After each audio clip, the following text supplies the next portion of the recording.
materi ya.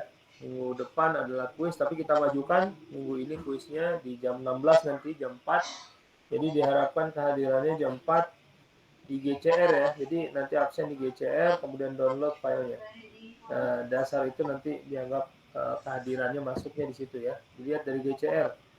Jadi dan itu juga waktunya GCR saya absennya cuma hari itu. Jadi diharapkan hari itu memang absen semua. Hari ini ya, berarti hari ini di absen semua. Dan untuk minggu depan itu hanya mengumpulkannya saja. Jadi tur ini nanti saya tinggal mengkonfirmasi apakah sudah dikumpulkan atau belum teman-teman yang ikut kuis keempat. Ya, itu adalah kuis yang diharapkan menjadi perbaikan. Dan juga gambaran visi-visi sebelum ujian. Baik, langsung saja. Analisis korelasi dan regresi linear adalah sebuah analisis ya, atau alat uji yang dipakai di dalam statistika inferensia, di mana kita memahami statistika itu ada dua, statistika deskriptif dan statistika inferensia. Suara saya jelas nggak ya? Jelas, Jelas Pak, jelas. Analisis korelasi dan regresi linear sederhana ini ya, ini adalah tahapan awal saja. Kalau kemarin kita belajar tentang univariat, satu variabel saja, misalnya kita ingin menghitung tentang nilai, berarti kita akan bandingkan bagaimana apakah nilai itu sesuai dengan standar atau tidak. Jadi misalnya nilai statistik, berarti variabelnya cuma satu, nilai statistik. Misalnya berat badan, maka variabelnya cuma satu, yaitu berat badan. Tapi kalau sudah bicara bagaimana hubungan antara berat badan dengan tinggi badan misalnya, nah itu berarti kita sudah menganalisis atau menguji ya dua variabel ya, lebih dari satu variabel ya. Kalau tadi univariat, kalau ini multivariat. Jadi lebih dari satu variabel. Ketika lebih dari satu variabel, setidaknya nanti kita akan ketemu dengan analisis korelasi. Apa itu analisis korelasi nanti kita jelaskan. Kemudian juga ketemu bisa juga menggunakan regresi ya. Ada korelasi, ada regresi. Di dalam aktivitas statistika 2, ya memang yang kita akan bahas ini yang paling puncaknya itu regresi ya. Regresi linear. Jadi regresi sendiri akan banyak tipe-tipenya dan akan banyak masalah-masalahnya dan bagaimana nanti penyelesaiannya. Tapi kita belajar yang sederhana dulu ya. Jadi variabelnya hanya dua ya, dua variabel. Nanti kalau misalnya lebih dari itu 3, 4, 5, 6 bahkan 30 gitu, itu bisa pakai regresi, tapi regresinya bukan lagi yang sederhana, tapi regresi yang berganda. Dan pendekatannya juga banyak karena tentunya semakin banyak variabel biasanya sih semakin baik ya kita bisa menentukan apa namanya sebuah model yang terbaik ya kalau memang variabelnya banyak ya, sehingga kita bisa tahu variabel-variabel itu memiliki kontribusi yang sempurna untuk memprediksi ya. Harapannya sempurna, walaupun nggak ada yang sempurna ya di dalam modeling statistika, itu tetap ada kekurangan ya, karena dia mengakui kesalahan. Itu tadi ada alfa di situ ya. Jadi kita tetap menetapkan sebuah alfa, sebuah khilaf, sebuah kesalahan. Ya. Kita menyatakan itu benar, padahal itu salah, yaitu alfa. Nah, di dalam statistika itu mengadop ya, membolehkan ya.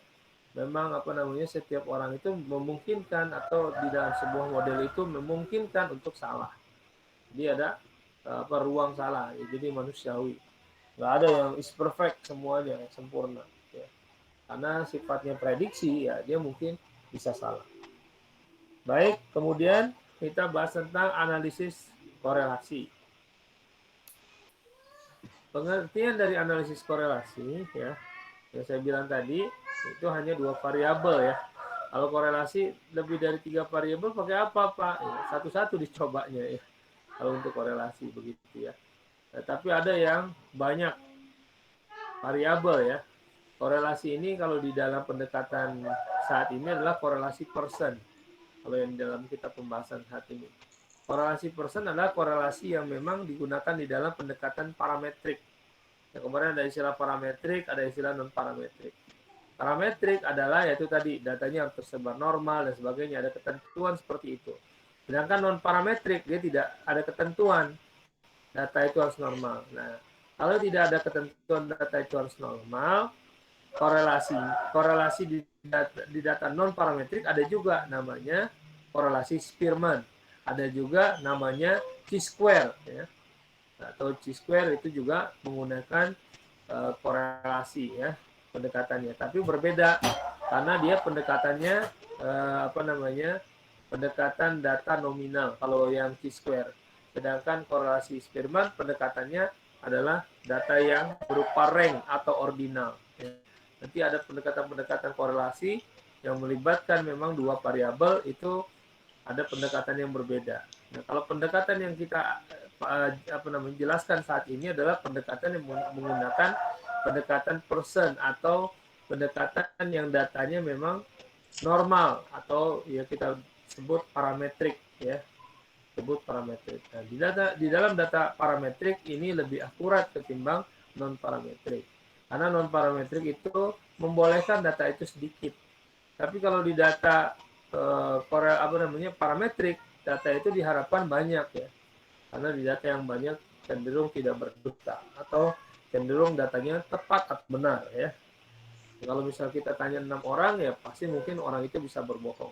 Tapi kalau kita tanya 1.000 orang, ya sulit untuk menyatakan 1.000 orang itu berbohong. Ya.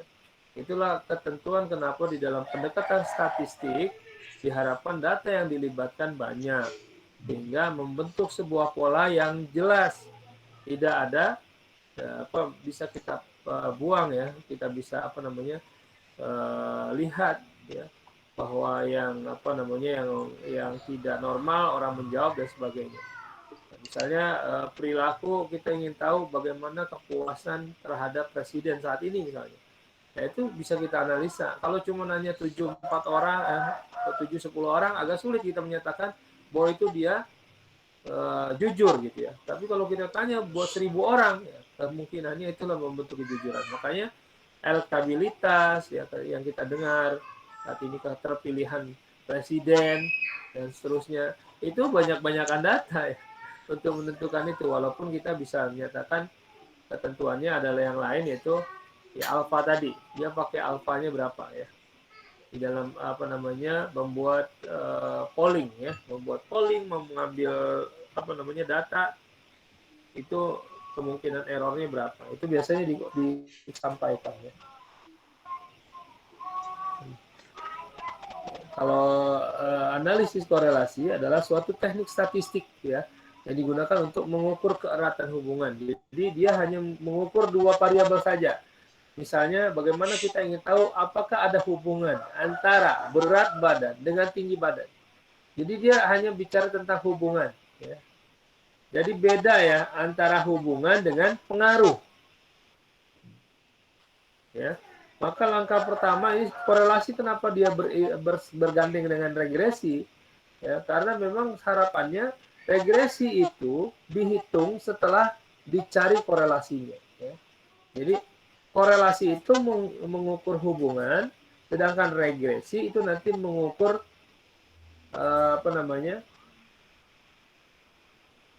jadi dia hubungan dan pengaruh. Ya. Jadi kalau korelasi itu hubungan, kalau regresi itu pengaruh. Jadi sebelum kita menyatakan apakah dia berpengaruh, lihat dulu apakah dia berhubungan. Ya. Jadi kalau nggak ada hubungan, bagaimana dia berpengaruh? Tapi kalau dia sudah memiliki hubungan, dia akan memiliki pengaruh. Gitu ya. Nanti ada ketentuan bagaimana korelasi yang memiliki hubungan. Nah, baru nanti kita nyatakan, oh ternyata dia memang memiliki hubungan. Baru kita lanjutkan ke regresi. Nah, secara tahapannya harusnya seperti itu. Pertama adalah kita mengukur bagaimana keeratan hubungan antar dua variabel. Ya, kalau biasanya disebut korelasi. Kalau kita bilang di dalam mungkin kita komunikasi, contoh ya, tidak ada korelasinya antara pendapat dia dengan ini, gitu ya. Tidak ada korelasi, maksudnya tidak ada hubungan. Ya. Ada nggak korelasinya? Ada nggak korelasinya? Mungkin bahasa korelasi itu sering dipakai. Nah, korelasi di sini yang dimaksud adalah seperti itu ya. Adanya hubungan antar, kalau kita mengukur dua variabel, antar variabel itu ya, antar dua variabel. Kemudian perhatikan di sini, hubungan itu Ada yang sifatnya positif, ada yang sifatnya negatif. Jadi kalau misalnya hubungannya positif ya, jadi kalau misalnya hubungannya negatif, bukan tidak ada hubungan. Hubungan negatif tetap ada hubungan. Hubungan positif juga ada hubungan. Jadi dua-duanya ada ya. Jadi korelasi ini ada yang korelasi negatif, ada yang korelasi positif. Korelasi positif maksudnya seperti apa? Korelasi yang positif adalah korelasi yang searah. Ya. Sedangkan korelasi yang negatif adalah korelasi yang berlawanan arah. Contoh korelasi yang positif misalnya iklan dan penjualan. Ya. Jika iklannya dinaikkan, maka penjualan naik. Jika iklannya turun, maka penjualan turun. Nah, itu berarti dia adalah searah. Ya. Yang disebut dengan hubungan positif atau korelasi positif adalah searah. Contoh, jam belajar dengan prestasi belajar. Jika jam belajarnya ditingkatkan, maka prestasinya meningkat. Nah, itu berarti dia positif. Nah, ini secara umum ya. Secara umum. Pak, saya nggak belajar-belajar, Pak, tapi prestasi saya baik. Nah, itu ya. Itu nggak bisa ya ditarik secara umum. Itu orang khusus yang begitu ya. Nggak semua begitu. Nah, kecenderungan yang di dalam statistik adalah kita membuat sebuah model yang umum, bukan model yang khusus. Makanya datanya diharapkan banyak. Kemudian harga dan produksi. Jika harga meningkat, maka produksi meningkat. Nah, itu juga korelasinya positif ya. Kemudian kualitas pelayanan dengan kepuasan. Jadi kualitas pelayanan yang baik kecenderungannya adalah memang orang itu puas ya. Udah dilayani dengan baik semuanya, dibilang saya nggak puas. Nah, itu cuma kasus khusus. Ya, misalnya kalau misalnya kita temui 4 konsumen, 5 konsumen dari 1000 konsumen, nah itu kan kita bisa menganggap apa namanya secara umum berlaku seperti itu, yaitu kualitas pelayanan searah dengan kepuasan pelanggan. Ya. Tingkat pendidikan dengan penghasilan. Nah, ini ya pada umumnya ya, sekali lagi pada umumnya. Jangan kamu lihat tuh ada orang cuma lulus SMA gajinya ratusan juta gitu ya. Gajinya, pendapatannya. Tapi ada orang yang lulusan S2, S3 gitu kan, gajinya cuma 10 juta. Ya, gitu ya misalnya ya. Nah ini jangan begitu ya polanya. Tapi secara umum tingkat pendidikan dan penghasilan adalah searah. Kemudian hubungannya negatif maksudnya seperti apa? Misalnya adalah harga dan permintaan. Jika harga turun, maka permintaan naik. Ya. Itu berarti dia berlawanan. Apakah dia ada hubungan? Ada. Ya. Ada hubungannya. Ya, jika harganya misalnya diturunkan, maka permintaan akan barang itu bisa meningkat. Itu teori ekonomi ya. Kemudian jika bunga bank meningkat, maka investasi turun. Ya. Bunga bank meningkat, ya investasi pasti turun ya. Nggak ada yang mau minjem ke bank, ya kan? Bunga bank meningkat ya, nggak ada yang minjem. Bunga bank meningkat, apa yang terjadi? Orang pada nabung semua, nggak mau ke bisnis real. Investasi kan bisnis real ya. Ada resiko. Mendingan naruh di bank ya. Dari ditaruh di bank, kalau bunga banknya tinggi, orang aman. Naruh di bank, maksudnya naik terus uangnya gitu ya. Tapi ini bunga ya. Ya. Kemudian jumlah komplain dengan kepuasan pelanggan ini juga berlawanan arah. Jika jumlah komplainnya meningkat, maka kepuasan pelanggan dipastikan turun ya. Orang komplain terus ya. Berarti kepuasannya juga turun ya.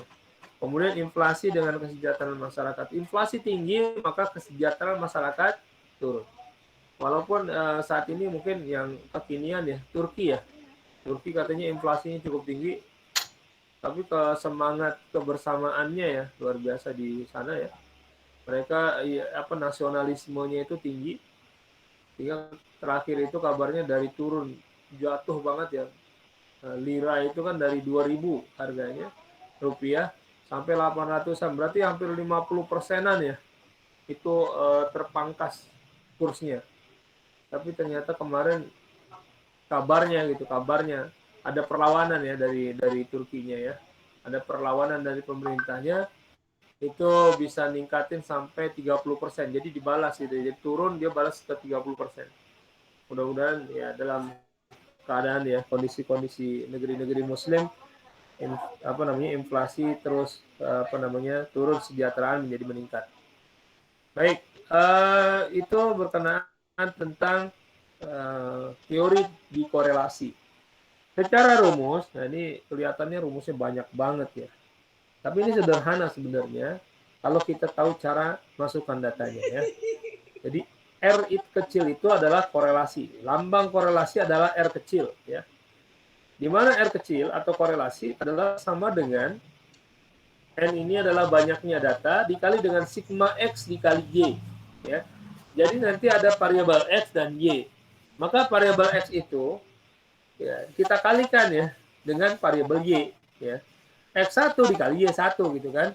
Nah, maka nanti kita cari jumlah dari X dikali Y. Jadi X1 dikali Y1 ditambah X2 dikali Y2 ditambah. Nah, kalau seperti itu menghitungnya dengan kalkulator ini kecenderungannya nanti suka kelewat ya.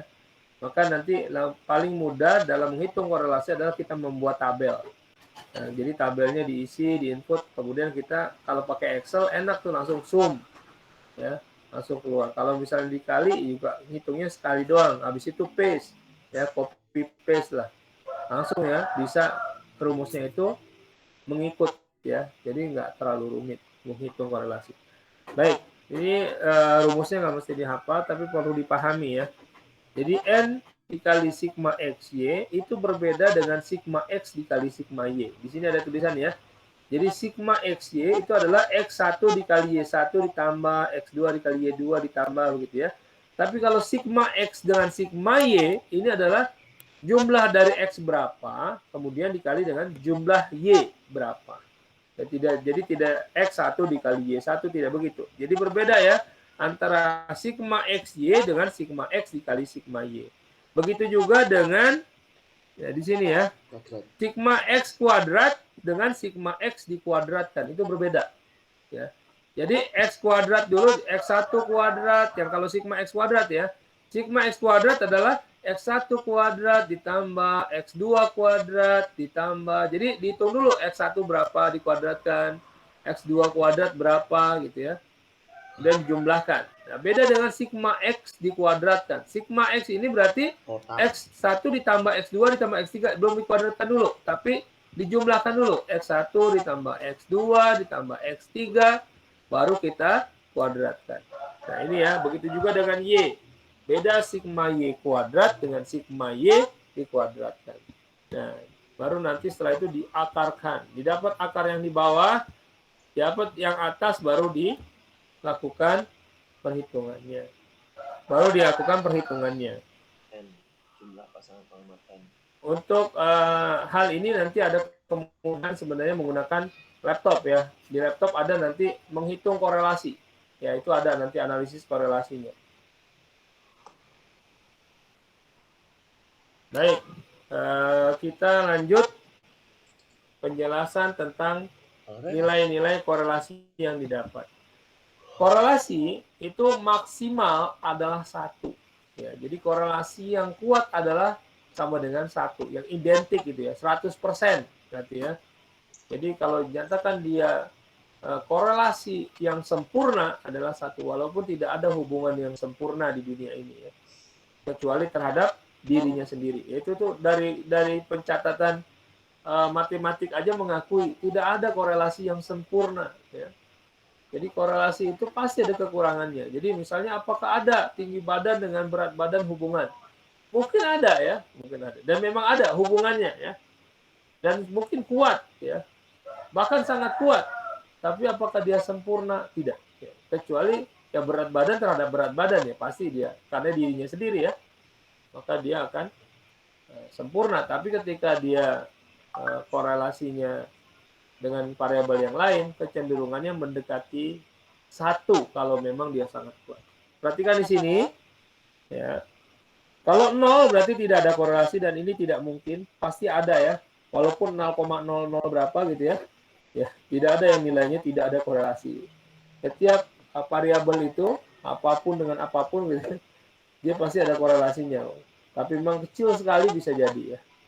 Nah, kemudian korelasi itu ada yang positif, ada yang negatif. Ini alurnya sama ya, yaitu 0 sampai 1 dan 0 sampai min 1. Kalau 0 sampai min 1, kalau min 1 ya berarti kan kalau min 1 berarti dia korelasi negatif sempurna. Dan ini juga tidak ada. Kalau korelasi positif sempurna ini juga tidak ada.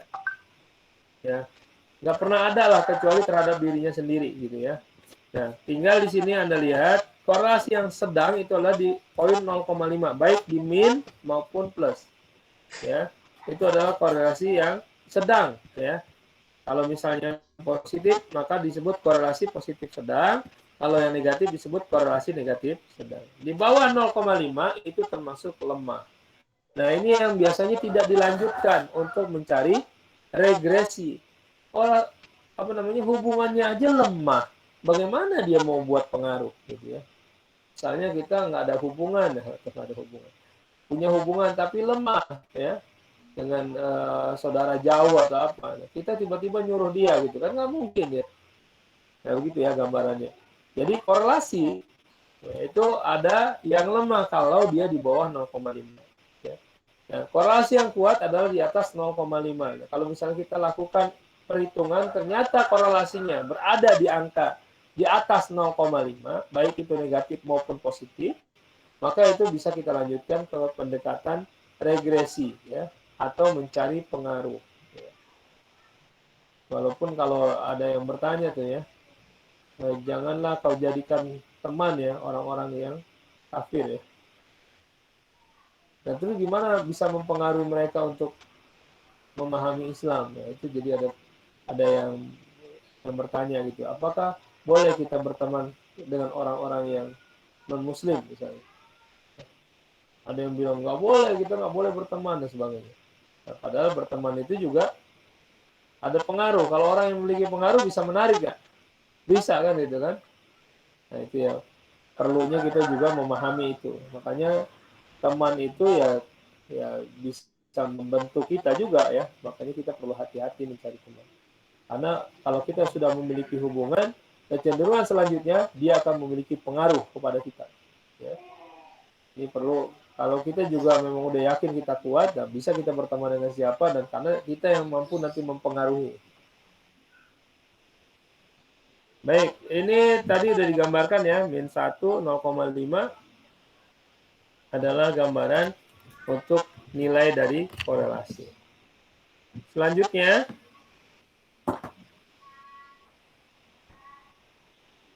kita lihat contoh soal. Ya. Nah, contoh soalnya iklan berkorelasi dengan penjualan. Pertanyaan gitu ya, apakah iklan berkorelasi terhadap penjualan? Nah, korelasinya biasanya kalau tadi kan sudah dicontohkan ya, iklan dan penjualan biasanya korelasinya positif. Nah, kita coba aja ya. Misal ada dugaan bahwa banyaknya iklan terkait erat dengan penjualan.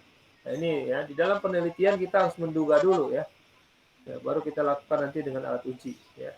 Semakin banyak beriklan, maka akan semakin besar nilai penjualan. Berikut ini adalah data iklan dan data penjualan dalam 9 bulan terakhir. Dari data tersebut, apakah iklan terkait erat secara signifikan dengan penjualan? Nah, karena ada data penjualan seperti ini ya, dan jumlah iklan seperti ini. Jadi kita lihat jumlah iklan ada 5, ternyata penjualannya 1. Iklannya dinaikkan 6, penjualannya jadi 2. Iklannya dinaikkan 8, penjualannya jadi 4 gitu ya. Dinaikkan 10, penjualan 5 gitu ya. 13, dia 7 gitu ya. Nah, secara umum kelihatan dia meningkat. Nah, dari sini kita hitung nanti berapa korelasinya dengan cara perhitungan yang di dalam rumus tadi. Tapi yang lebih mudah, yang tadi saya bilang, lengkapi saja nih tabel ya. Coba lihat di sini. Yang pertama adalah X dan Y, yaitu tadi iklan dan penjualan. Jadi Y itu penjualan, X itu iklan. Maka langkahnya adalah lakukan pertama cari X kuadrat. Maka kita cari X kuadrat. Kemudian cari Y kuadrat. Maka kita lakukan sebuah kolom Y kuadrat. Nanti ada perhitungan X dikali Y. Maka kita munculkan X dikali Y. Ya. Nah, halo, slide-nya pindah nggak? Sudah. Pindah Pak, pindah. Nah, langkahnya lihat di sini X kuadrat adalah 25. Berarti karena X-nya 5 ya. Kemudian X kuadrat adalah 36. Oke, semua. Kemudian Y kuadrat. Y kuadrat 1. Ya, 1 kuadrat berarti 1. 2 kuadrat 4. Oke ya, bisa ya. Berarti kemudian X dikali Y, yaitu 5 dikali 1 ditulis 5. Kemudian X dikali Y, yang kedua adalah 6 dikali 2, 12. Nah, setelah didapat hitungan-hitungan ini, kita lakukan penjumlahan. Nah, ini kalau enaknya di Excel, Cuma kerjain, udah nih X kuadrat dapat 1 kali X kuadrat sama dengan gitu ya. Misalnya ini B kuadrat. Kemudian habis itu tarik aja ke bawah seret gitu ya sampai di angka 9. Dapat angkanya semua 441. Pernah kan ya belajar Excel? Ya, jadi kalau untuk data yang begini cukup satunya aja yang di atas yang dicari, jangan di semua sama dengan ini dikali. Jadi kalau yang di atas sudah ini maka dia otomatis. Kalau kita tarik dia otomatis B1. Kalau ini A, B, C, D, maka D dia akan D1 aja yang kita hitung, maka D2-nya tinggal ditarik. Seret, langsung dapat ya untuk yang D9. Nah, setelah itu semua dimasukkan, baru kita jumlah totalnya nih. Yang X total ya, jumlah X itu adalah sum, kita blok, dapat langsung 119. Nah, setelah sum ini dapat, yang lain kan sama total juga, tinggal ditarik aja nih ya, ditaruh tanda panahnya, sampai ada tulisan plus ya, di pojok kanan ya, di dalam setiap sel, kemudian ditarik seret gitu ya, maka jumlahnya akan otomatis. Perlu dicontohin nggak? Perlu saja. Soalnya contohin dulu ya. Oke. Bentar.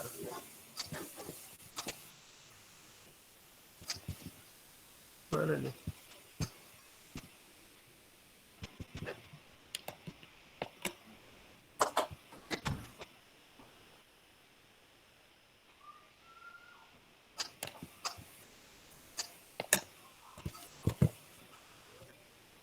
Atau nanti aja ya terakhir ya, selesaiin dulu slide-nya ya. Ini gimana? Keluarnya nggak bisa keluar slide-nya nih. Apa? Ya Ustaz, nggak apa-apa. Ya, nanti kita selesaikan aja lah. Yang cara gampangnya nanti ya. Nah ini setelah kita dapat angka-angka ini semua ya. Ini 119, ini adalah sigma X. Sigma Y-nya adalah 55, sigma X kuadrat adalah 1885, sigma Y kuadrat adalah 421, sigma X dikali Y adalah 887. Nah, tinggal masukkan angka-angka aja kan. Nah, N-nya berapa? Oh, N-nya adalah 9, tulis 9 ya. Dikali sigma XY, oh cari sigma XY di mana? Oh, di sini, 887. Berarti kita tulis 9 dikali 887. Dikurang sigma X-nya itu ada di sini 119, tulis 119. Kemudian sigma Y-nya adalah 55. Nah, kita hitung di sini 9 dikali 887 dapat angkanya, dikurang 119 kali 55 dapat angkanya. Nah, ini lakukan perhitungan yang atas sendiri, kemudian dipisah. Kemudian baru yang di bawahnya ya. Yang di bawahnya adalah N dikali sigma X kuadrat. Berarti 9 dikali sigma X kuadrat. Sigma X kuadrat adalah 1885. Dikurang sigma X dikuadratkan. Nah, ini berarti ya 119 dikuadratkan. Kemudian dikali dengan yang ini ya. Selesaikan yang di dalam kurungnya semua, baru nanti diakarkan. Nah, ternyata didapat 1438 dibagi dengan 1463,64. Dan didapat adalah 0,982. 0,9 berarti di atas 0,5. Ini positif apa negatif? Ini positif ya. Berarti korelasinya positif. Bagaimana korelasinya? Kuat apa lemah apa sedang? Sedang. Sedang. Kalau sedang itu di 0,5. Kalau di atas 0,5 berarti sangat kuat. Kuat ya, ini kuat. Nah, cuma di atas 0,5 kalau tadi di gambar cuma sampai 0,5 ya. Jadi 0,5 1. Pertama 0, 0,5 dan 1. Di bawah 0,5 berarti lemah. Di atas 0,5 kuat ya. Kalau 0 nggak ada ya, nggak ada korelasi. Kalau 1 berarti korelasinya sempurna. Nah, ini 0,98 berarti mendekati 1. Kalau biasanya di atas 0,75 itu dianggap sangat kuat ya. Kasih note ya, kasih catatan tambahan ya. Di atas 0,75 itu sangat kuat. Di bawah 0,75 itu berarti kuat ya. Jadi kuat ya. Sedangkan yang lemah juga begitu. Di atas 0,25 sampai 0,5 itu lemah. Ya, sedangkan di bawah 0,25 sangat lemah. mendekati 0 ya, dia sangat lemah. Nah, itu yang bisa saya jelaskan tentang korelasi. Kita lanjut ke regresi. Sampai sini ada pertanyaan untuk korelasi? Atau kita mau tes tadi ya? Pakai Excel-nya. Saya berhentiin dulu deh berbaginya.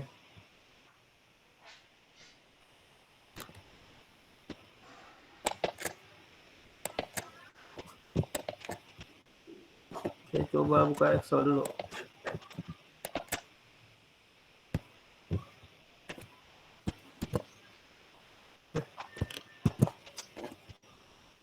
Excelnya.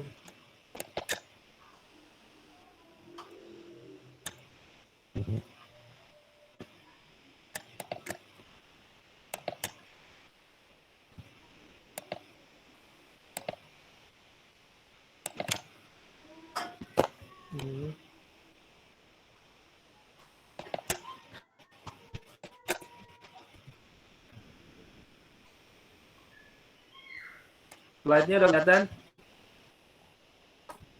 Sudah, Ustaz. Udah, Pak. Udah.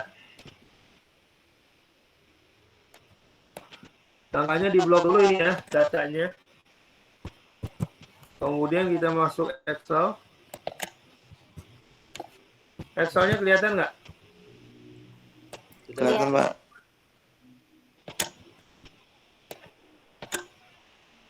Nah, kalau kita mau pakai yang tadi, apa tadi? Cari X-nya gitu ya. Oh, kecil banget nih. Ininya harus di copy ya.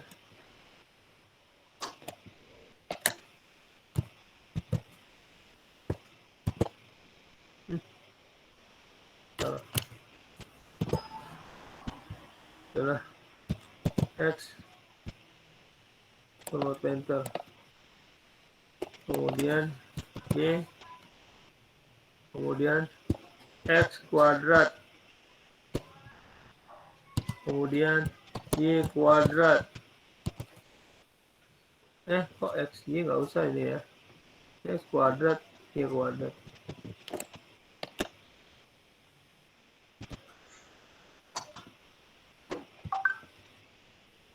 Kemudian X dikali Y. Gitu ya? Halo, bisa ngikutin? Iya, bisa. Nah, langkahnya kan ini cuma X kuadrat tuh, berarti sama dengan X kuadrat bagaimana? Berarti ini ya kan dikuadratkan. Data pakai apa ya? Kecil banget ya. Oh, shift 6.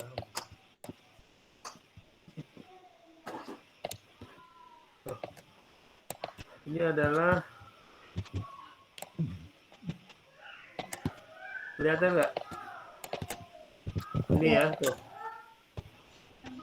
A kuadrat, H2 kuadrat. Nah, lihat itu ya, A2 kuadrat. Nah, kalau udah begini, tinggal tarik aja kan? Ini ada sampai tanda plus begini ya. Tarik aja ke bawah.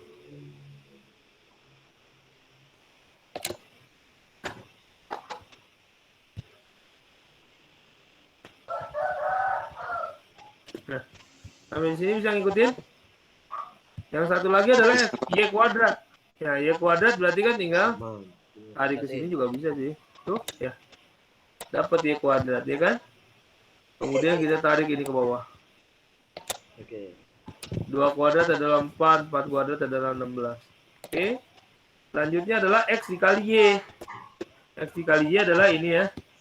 5 dikali dengan 1. Enter, dapat ya. Ini ya. Nah, kalau udah dapat begini, tinggal tarik lagi sama ya. Enak banget Pak ya kalau di Excel ya. Iya, gitulah. Ya, ini tinggal tarik. Udah selesai ya. Kemudian kita harus lakukan sigma X sum ya. Jumlahkan sigma X berarti dengan sama dengan sum, ya kan? Blok aja udah nih.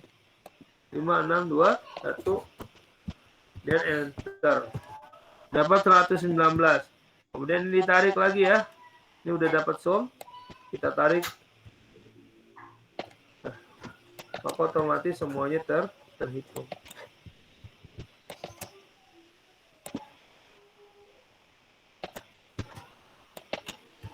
Ya. Sampai di sini bisa ngikutin? Bisa, Pak. Gampang ya.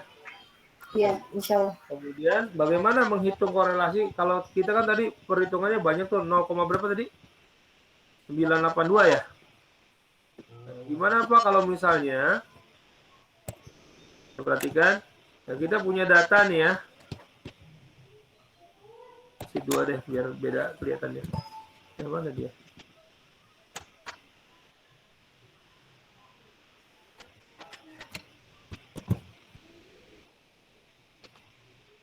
Nah, yang tadi langkahnya selanjutnya ikutin yang di slide ya. Itu cuma buat di Excel-nya. Udah dapat angka-angkanya, masukkan ke dalam perhitungannya.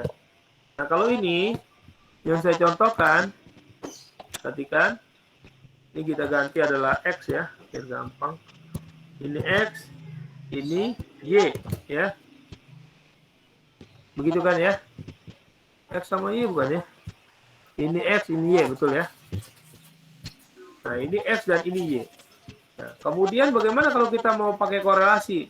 Caranya gampang banget kalau di Excel ya. Nggak mesti ngitung kayak tadi. Yaitu dengan cara data, masuk ke data. Perhatikan. Dan situ nanti di paling pojok ya ada data analyze. Tolong ya, nggak semua laptop. Nggak semua Excel yang di laptop Anda ada data analysis. Kalau nggak ada, Anda harus tambahkan. Cara nambahin data analisis adalah begini. Ya. Perhatikan.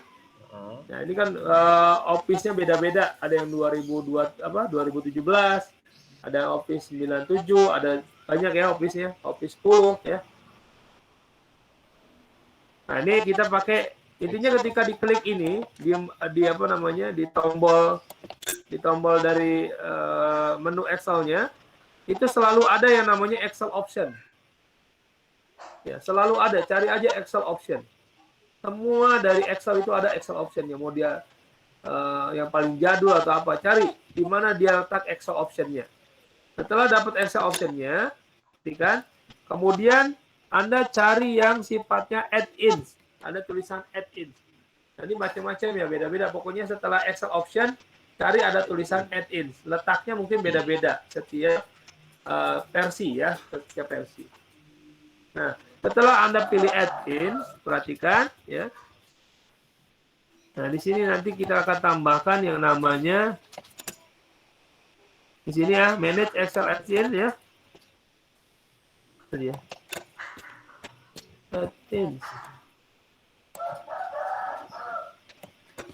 Ya, setelah ada add-ins, nah di sini Anda pilih analysis toolpack. Ya. Analisis toolpack ya. Ada analisis toolpack PBA juga nggak apa-apa ya. Biasanya pakai ini aja nih, Excel toolpack aja deh. Kemudian kita pilih go. Dan nanti nih ya. Ini bisa dua-duanya checklist. Nah, kalau ini udah, kemudian pilih OK. Nanti dia install. Nah, setelah install, kalau saya udah ada ya, dia langsung muncul. Udah ada. Nah, kalau sudah ada, dia akan otomatis muncul di sini. Data analisis. Muncul di sini yang namanya data analysis.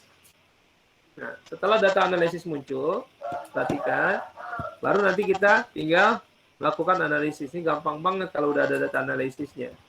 Nah, tinggal klik data analysis. Di sini pilih korelasi atau correlation ya. Di sini ada correlation. Kelihatan korelasi? Ya, kelihatan Pak. Ya, kelihatan ya, correlation. Kemudian pilih OK. Nah, di sini ada input range. Kita lihat grupnya by apa nih? Grupnya adalah by kolom kan? Iya, kolom A itu adalah grup X, B adalah grup Y. Nah, berarti by kolom. Kemudian kita klik ini. Nah, nanti diminta kita blok semua. Udah blok aja semuanya, ya. Kemudian kita klik lagi. Nah, di sini kita kasih judul ya. Label in first row. Jadi judul itu di baris pertama. X ini nggak boleh dihitung ya. Tapi kalau kita nggak checklist, X ini dihitung nanti error. Jadi karena di baris pertama adalah judul, kita kasih centang ini checklist ya. Kemudian H hasilnya taruh di new worksheet ya. Wow. Di worksheet baru itu nanti kita akan munculkan. Baru kita pilih OK, maka langsung kelihatan di sini datanya. X-nya 1. Hasilnya adalah 0,982. Korelasi antara X dan Y. Gimana sampai sini bisa ngikutin? X, Y. Insya Allah. Salah ya. Kita Lebih mudah mana ngitung sendiri apa hitung pakai Excel? pakai Betul, Excel. Pak. Excel lah, Ustaz. Ya, nanti ujiannya boleh pakai laptop ya. Tapi kalau nanti nggak ada laptop, gimana nih ya? Aduh. Pak. Ya, jadi kalau harapannya kalau ujian semua pakai laptop ya, karena ini yang paling gampang. Jangan cari yang sulit ya. Pas saya maunya pakai kalkulator aja kayak tadi ngitungnya. Ya, kalau pakai kalkulator ya rumusnya banyak gitu kan. Tapi tetap saya ajarin ya langkah-langkahnya ya. Tetap biar kamu harus tahu. Ya, kalau misal kamu tahu kan lebih mudah. Ya. Baik, sekarang kita masuk ke regresi.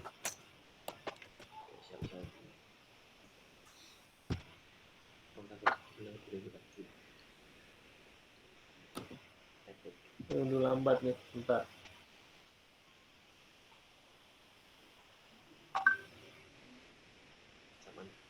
Sudah kelihatan slide-nya?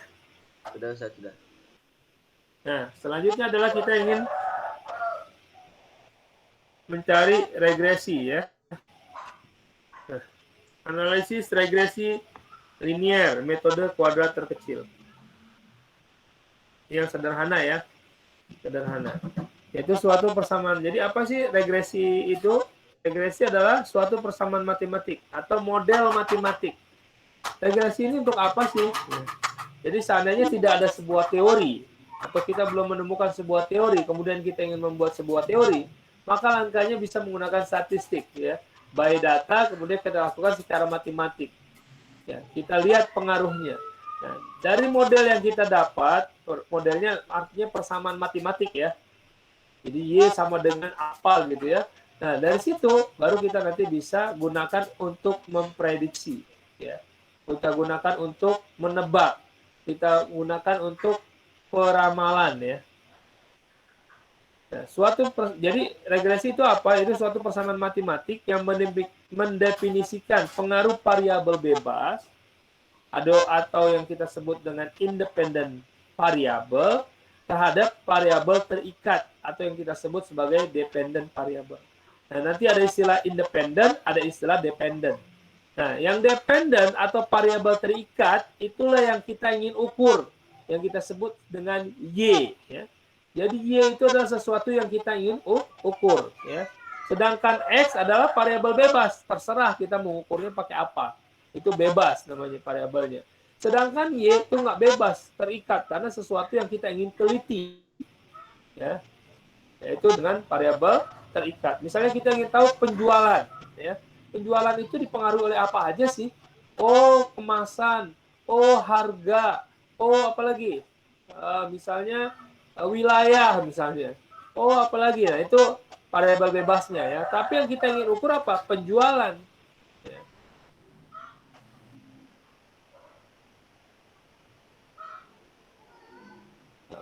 Apa namanya perusahaan yang kita ingin tahu berapa penjualannya. Nah, agar kita bisa menebak ke depan penjualan itu bagaimana, maka kita perlu menetapkan variabel bebasnya. Kira-kira variabel apa aja yang mempengaruhi penjualan, sehingga kita bisa ukur penjualan ke depan itu berapa banyak. Ya. Nah ini contoh ya. Di sini variabel bebasnya adalah iklan, variabel terikatnya adalah penjualan. Perhatikan untuk regresi itu tidak mesti 2 variabel, bisa lebih, bisa 4, bisa 30 variabel, tapi variabel terikatnya cuma 1, ya, yaitu variabel Y. Sedangkan X-nya itu bebas, bisa X1, X2, X3, X4 sampai X30 juga nggak apa-apa.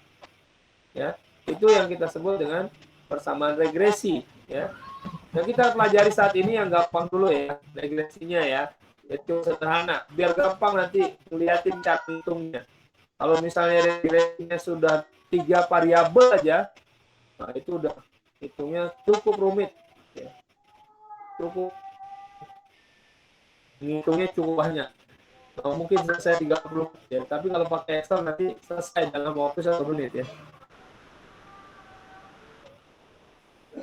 Baik.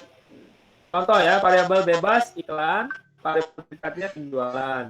Variabel bebasnya harga, variabel tingkatnya produksi. Yang kita ingin ukur adalah variabel terikat. Kemudian variabel bebasnya bunga, variabel terikatnya adalah jumlah kredit. Ya. Jadi yang terikat itu adalah sesuatu yang kita ingin ukur. Ketika kita di dalam penelitian, yang kita harus tetapkan pertama adalah variabel Y-nya dulu. Itu apa ya? Nah, baru kita nanti cari teorinya. Atau kalau nggak ada teorinya, kita buat teori baru gitu ya. Misalnya kita menyatakan curah hujan yang ada di Jakarta ya. Berarti kita baca teorinya, bagaimana curah hujan teorinya. Oh, curah hujan berarti bulan ini padatnya, bulan ini tidak. Ya, misalnya tahu curah hujan, kenapa kita harus ukur curah hujan? Itu nanti kepentingannya banyak. Kalau misalnya di pertanian adalah tanaman apa ketika curah hujan tinggi. Itu. Jadi digunakan prediction. Jadi kalau curah hujannya sekian, berarti sebaiknya ditanam apa? Itu misalnya kita ingin menggunakan itu ya. Atau kalau misalnya di saham ya kita juga bisa membuat sebuah modeling ya. Kita buat teknikalnya ya. Teknikal itu yang model tadi. Ya, kemudian kita bisa kira-kira ya dia kecenderungannya meningkat atau enggak. Nah, itu kita bisa menggunakan regresi. Kemudian ini regresi ini kita pendekatannya untuk ya. Nanti regresi banyak ya, ada regresi linier, ada regresi linier berganda, ada regresi eksponensial, ada regresi yang lain banyak, ada regresi logistik, regresi data panel dan sebagainya. Tapi pelajaran saat ini hanya regresi linier sederhana, atau cuma satu variabel untuk x-nya dan y-nya juga satu variabel ya. Jadi y dan x ya saja ya, tidak ada y, x1, x2 gitu, nggak ada. Baik, dia cara pendekatan menggunakan pendekatan garis linier. Kemarin sudah belajar di matematika bisnis tentang persamaan garis ya. Ada namanya persamaan garis linier. Tarik garis linier itu. Regresi dia biasanya membentuk sebuah tren. Ya, kalau kita di dalam pendekatan time series kemarin ya, membentuk sebuah tren ya. Mana tipe data dari regresi ini adalah time series ya. Kalau ini adalah pendekatannya dalam satu waktu ya. Jadi pendekatan dalam satu waktu saja. Kalau yang time series banyak waktu. Kalau pendekatan dari regresi, pendekatannya dia pengamatannya banyak. Karena tadi pengamatannya ada 2. Pengamatannya banyak atau lebih dari 1, tapi waktunya hanya satu waktu. Hanya satu waktu saja ya. Itu pendekatan regresi. Ini pendekatannya adalah sebuah garis linier. Nanti dari garis linier ini kita buat guna menebak gitu ya. Oh kira-kira ini. Tapi ada error nggak? Ada. Ini buktinya merah ini adalah angka yang sebenarnya merah ya. Merah-merah ini adalah angka yang sebenarnya. Dengan garis biru ini adalah model kita. Model kita dalam menebak. Ya. Dan ini kan pakai garis linier. Jadi ternyata ketika kita tebak di satu titik ada yang pas tepat ya. Ada yang bergerak. Ya, ada yang cukup jaraknya juga, nah, itu namanya prediksi. Jadi tetap ada yang meleset, tapi semuanya mendekati merah-merah ini ya. Jadi kita buat garis mendekati merah-merah ini, di mana nanti kita bisa menggunakan untuk menebak, ya, untuk menebak. Selisih-selisih itu ya kita lihat tadi ada selisih ada enggak, itu yang kita sebut dengan error ya. Antara data dugaan dan data aktual. Jadi yang kita gunakan di dalam model adalah Y duga. Sedangkan yang aktual adalah Y sebenarnya ya. Y juga adalah yaitu yang kita buat dalam bentuk model ya. Nah, ini kemiringan atau slope adu pendekat.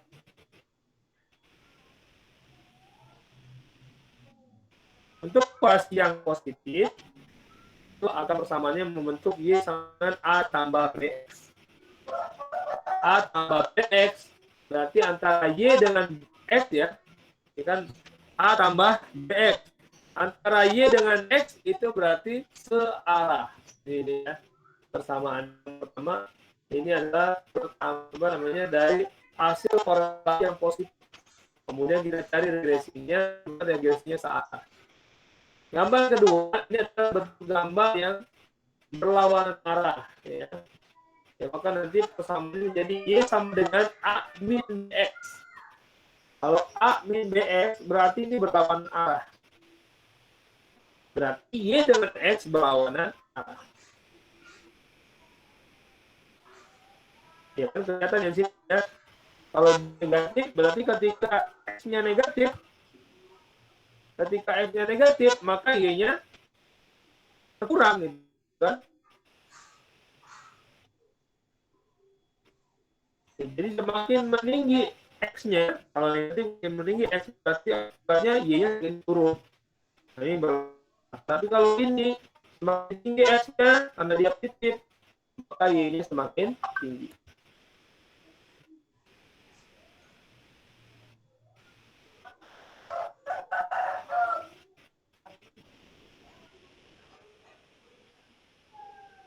Untuk persamaan regresi, perhatikan di sini gambar 1, Y sama dengan A tambah BX tambah B. Ini adalah untuk persamaan yang sederhana yang tadi saya bilang ya. Dan menjadi Y sama dengan A adalah konstanta yang biasanya yang kita sebut dengan slope. Jadi yang slope ini A nih ya. Jadi polanya di berapa? Ini adalah A. Ketika X itu nggak ada. Ya ada ini. Tapi A ini bisa bernilai dan bisa juga tidak bernilai. Tidak arti maksudnya. Ya.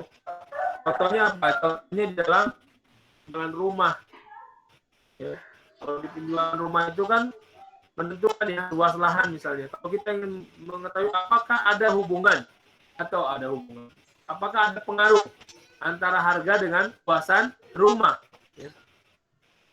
Harga dengan luasan rumah ya. Harusnya ada pengaruhnya kan gitu ya. Tapi kalau kita buat persamaan, akhirnya didapat Y sama dengan misalnya A-nya adalah 1 ya. 1200 misalnya A-nya ditambah dengan BX. BX-nya misalnya 10X gitu ya. 10X. 10 ditambah 10X.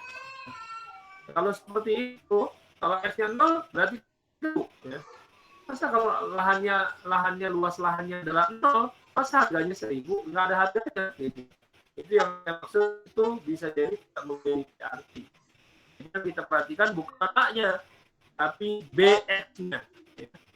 Jika BX itu ya tadi X-nya ya ditingkat, maka akan berpengaruh terhadap Y.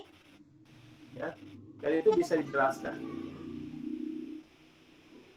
Nah, persamaan ini adalah persamaan dari bentuknya menjadi Y langsung ya. Tapi Y juga, ini kelihatan nggak ada topinya.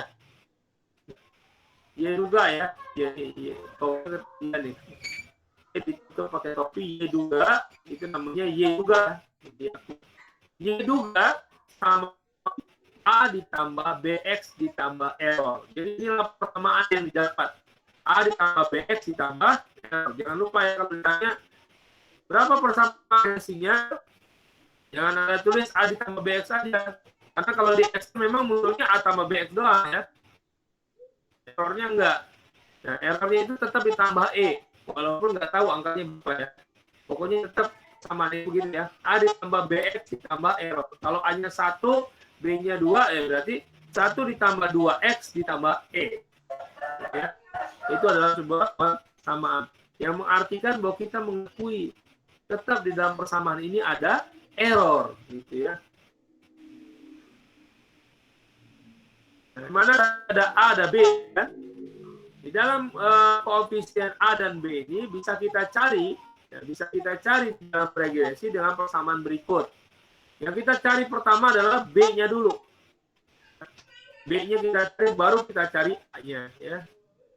Jadi B itu adalah ini ya rumusnya, N dikali sigma XY min gitu ya. Sigma X dikali sigma Y dibagi dengan N dikali sigma X dikurang sigma X. N dikali X, N dikali bawahnya ya, N dikali sigma X kuadrat dikurang sigma X di kuadrat. Kemudian untuk A-nya, kenapa B dulu yang dicari? Karena di dalam rumus A ada perhitungan B ya.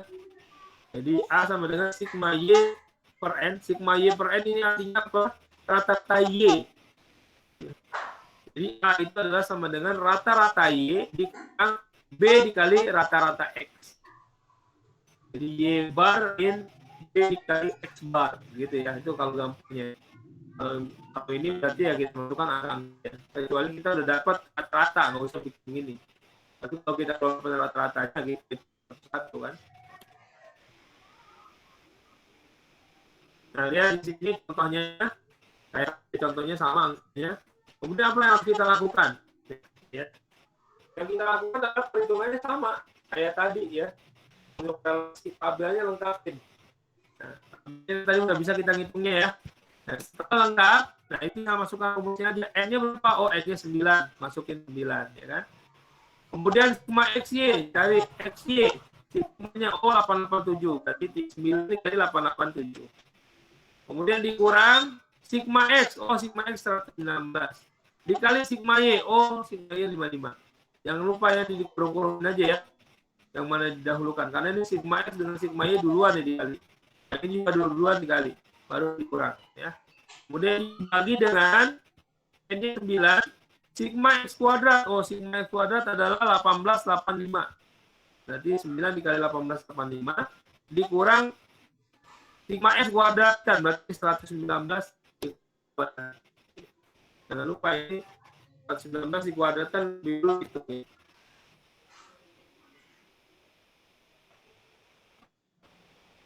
Tadi dapat ternyata adalah 0,51 B-nya. Berarti persamaannya adalah Y sama dengan A ditambah 0,51X. Ya. Tinggal A-nya dicari nih. A-nya dicari, didapat angkanya adalah min 0,66. Pak, kalau A-nya min, apakah persamaannya positif, Pak? Kita tetap lihatnya B, bukan A. Kalau B-nya positif, berarti persamaannya positif. Ya. Kalau B-nya negatif, berarti ya korelasinya dia negatif. Jadi menentukan B-nya. B-nya positif atau negatif. Kalau B-nya positif, maka dia searah. Kalau B-nya negatif, maka dia berlawanan arah. Nah, ini kebetulan A-nya negatif, tapi B-nya positif. Berarti pelan dengan penjualan, hubungannya searah. Sehingga kita bisa tulis sebagai berikut. Dengan Y2 sama dengan min 0,66 ditambah 0,51X ditambah L ya. Nanti kalau misalnya ditanya, ini kan Y ini adalah penjualan, X ini adalah iklan ya. Kalau iklannya 10, nah kamu tinggal masukkan 0,51 dikali 10 kurang min 0,66 dapat Y-nya ya. Dapat nilai Y-nya. Ini caranya. Jadi kalau misalnya bertanya berapa ketika X sama dengan 10, masukkan ke dalam persamaan ini 0,66 ditambah 0,51 dikali 10. Nanti tinggal lihat Y-nya ini dalam apa. Oh, Y-nya di sini adalah tentunya di sini. Oh, Y-nya ini adalah dalam juta rupiah. Nah, nanti kita tinggal bilang kan, ketika X 0,51 kali 10 kan adalah apa? 5,1 kan? 5,1 kurang 0,06. Ya, berarti kita 4 jutaan. Berarti Y-nya kita 4 jutaan. Ketika dia Y X-nya adalah 10. Atau X-nya 100 berapa? Nah, gitu ya. Kita masukkan ke dalam persamaannya. Jadi itulah yang digunakan untuk prediksi. Nanti kan selanjutnya adalah uji determinasi. Ya. Hal ini dulu. Persamaan regresi ini ya. Dengan A ditambah B ditambah error kan gitu ya. Yang kita lihat adalah cuma I-nya aja ya. Y dengan X hubungannya. positif atau negatif. Oh ternyata X-nya adalah positif. Maka bisa kita jelaskan begini. Jika iklan meningkat atau jika iklan meningkat 1, maka tingkat penjualan meningkat sebanyak 0,51 juta. Ya. Jadi kalau iklannya naik 1 kali atau kita kali 1 ya, maka akan meningkat sebesar 0,51 juta. Cara membacanya begitu pertama nih. A kita lihat yang tadi 0,66. Yang kita lihat X-nya. Kemudian untuk determinasi ya, rumusnya cukup rumit ya. Tidak gitu. Mana dia mana? Oh nggak ada hitungannya. Itu seperti itu ya. SSR itu adalah sigma Y dikurang sigma Y bar, sigma dikali Y2 dikurang Y bar di kuadrat. Ya. Kemudian adalah disebut dengan SR. Ya. Nanti ini ada apa istilah sum of square, kemudian ada min of square. Nah, ini yang kita gunakan untuk menghitung nilai regresi ya, regresi dari koefisien determinasi. Ini koefisien determinasi kita hitung dari sebuah persamaan ya. Ini belum ada yang muncul ya. Regresi. Oh ini dia, maaf ini dia. Kita lihat SSR-nya itu gimana hitungnya. Itu nggak SSR. Nah ini dia. Kan perhitungan sum square of error, sum square total, sum square of regression. Kelihatan nggak nih? Hasil regresi penjualan, kemudian SSE, SST, SSR, Kelihatan. Ya. Yang pertama adalah hasil regresi penjualan dalam Y-nya kasih topi, Y duga. Y penjualan ini yang dapat di dalam soal ya. Iklan ini dapat dalam soal. Nah, hasil regresi ini dihitung dari persamaan ini. Y sama dengan min 0,6 ditambah 0,51X ditambah error. Errornya udah. Kalau dalam hitung, errornya dihilangin. Ya. Nah, bagaimana menghitung hasil regresi 1,88 ini? Ya berarti tadi min 0,66 dikali, ditambah 0,51X. X-nya 5. Berarti 0,1 kali 5 berapa? Kurang 0,66. Dapat ternyata 1,88. Ini adalah hasil regresi dugaan, yaitu 1,88. Kemudian cari sum square of error. Sum square of error adalah Y dikurang Y duga dikuadratkan. Ya. Berarti Y dikurang Y duga. Ini Y-nya berapa nih? Y-nya adalah 1. Dikurang Y duga adalah 1,88. Kemudian dikuadratkan. Ternyata didapat 0,8. Ya. Jadi 1 dikurang 1,88, 0, berapa? 0,88 ya. 1 dikurang 1,188 ya. Kita kalau kuadratkan 0,8 ya. Hitung aja di kuadratkan ya. Ternyata ini dapat 0,8. Tapi ini SST adalah Y kurang Y bar. Y bar ini berarti kata-kata ya. Jadi kurang Y bar beratkan ya. Jadi cara menghitungnya untuk determinasi, koefisien determinasi adalah SSR dibagi SST. Saya ajarin ini aja deh untuk Excel-nya aja ya. Kalau di dalam hitungannya panjang nyari ini ya. Caranya ya. Jadi cari SSR dan SST. Nah ini SSR ini berapa, SST ini berapa, didapat 81,2 dan 84,9. Dan nanti caranya adalah SSR dibagi dengan SST. Itu berarti 81,0 dibagi 8,9. Ini ya. 81 dibagi 84,9. Dapat angkanya 0,954 atau sekitar 95%. Koefisien determinasinya. Koefisien determinasi apa? Ini adalah untuk menjelaskan persamaan yang kita dapat. Ya. Jadi persamaan yang kita dapat itu udah baik belum? Kita lihatnya dari koefisien determinasi atau R square namanya. R square atau R kuadrat. Ya. R square atau R kuadrat dari koefisien Jadi berapa square-nya? Apakah persamaan itu udah persamaan yang terbaik yang kita buat ya dari sampel itu? Apakah dia terbaik? Apakah dia baik? Gitu. Maksudnya bisa jadi model apa enggak sih? Ini kita lihat dari L square. Nah, ternyata di sini adalah 0,94. Artinya apa? Artinya persamaan yang kita dapat, persamaan yang dari regresi tadi yaitu 0,66 ditambah 0,51x, atau persamaan yang mampu menjelaskan perilaku Y. Jadi X-nya itu mampu menjelaskan perilaku Y sebesar 95,4%. Jadi dia bisa menjelaskan atau bisa menebak Y itu sebesar 95%. 95,4%. Nah, terus sisanya adalah ada faktor lain. Ya. Di dalam penjualan itu ada faktor lain yang tidak bisa diungkap dalam penelitian ini. Ya. Jadi persamaan yang kita buat itu yang menebak sebesar 95%.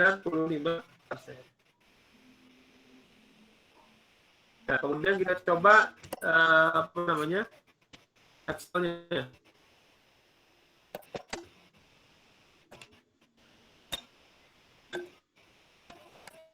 Excel-nya.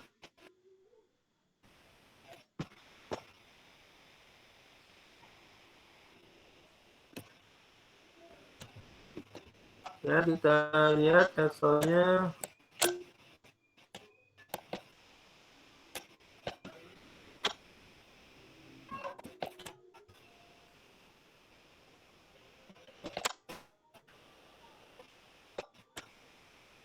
Ada soalnya. Ini ya, soalnya nih ya. F dan Y.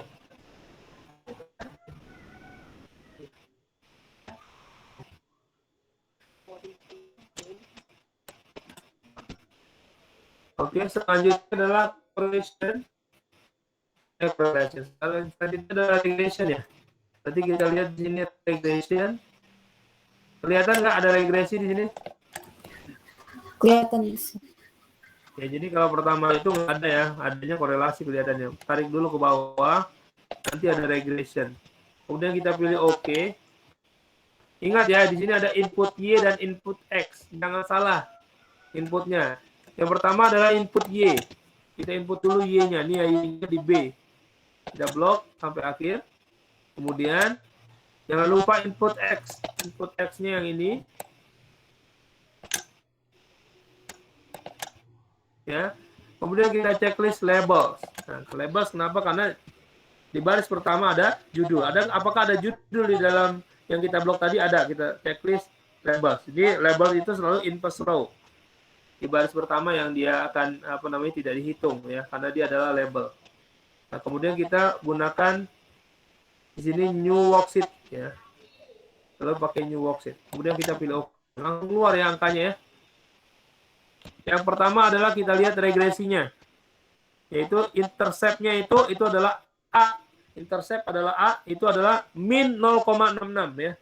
Atau min 0,67 nih ya. Tapi di sini mendekati min 0,66 atau min 0,67. Dari ngitung yang tadi ya. Kemudian X-nya adalah 0,51X. Ya berarti min 0,66. Perhatikan cara ngitungnya ya. Berarti di sini Y sama dengan ya min 0,66 ditambah 0,51X. Kemudian ditambah error.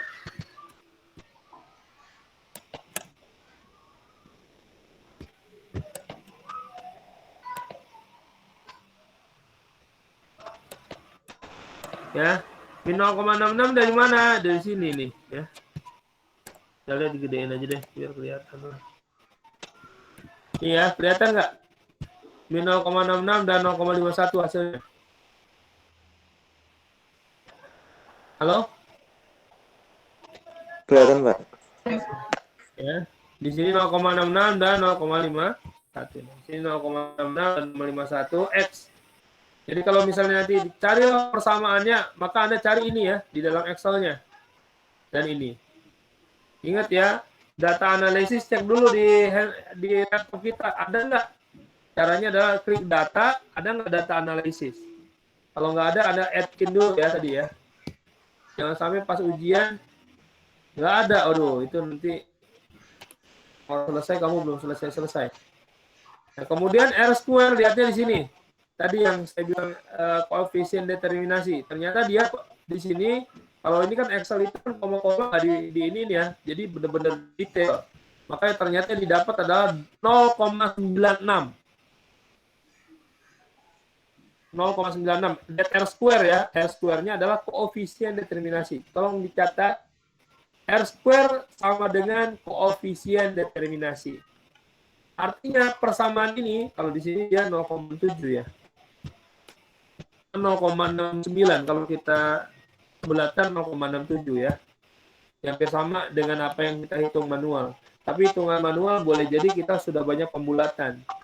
Kalau ini enggak ya, Excel ini yang tepat. Nah, di Excel ternyata R square-nya atau koefisien determinasi adalah 0,95 atau 0,96. Nah, atau kita bisa nyatakan bahwa persamaan yang kita buat ini ya, dia mampu menjelaskan sebesar 96% ya.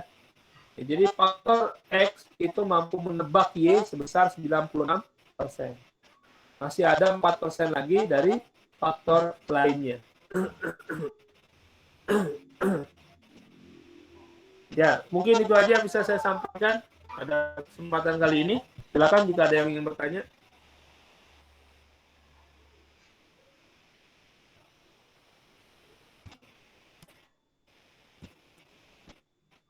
Ada yang mau nanya? Saat ini Gimana penggunaan Excel-nya? Kenapa? Nanti Excelnya dikirim ke grup kan, Ustaz? Oh, dikirim, ya. Simpan dulu Excel-nya. Baik, mungkin itu aja ya yang bisa disampaikan. Ada pertanyaan? Kalau nggak ada, saya serahkan kembali ke MC. Yang buka tadi.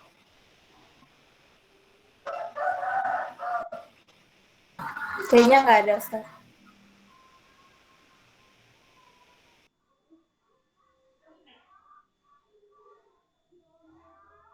Ya, Roger semangat dulu.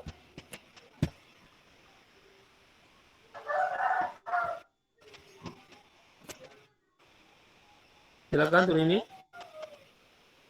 melanjutkan.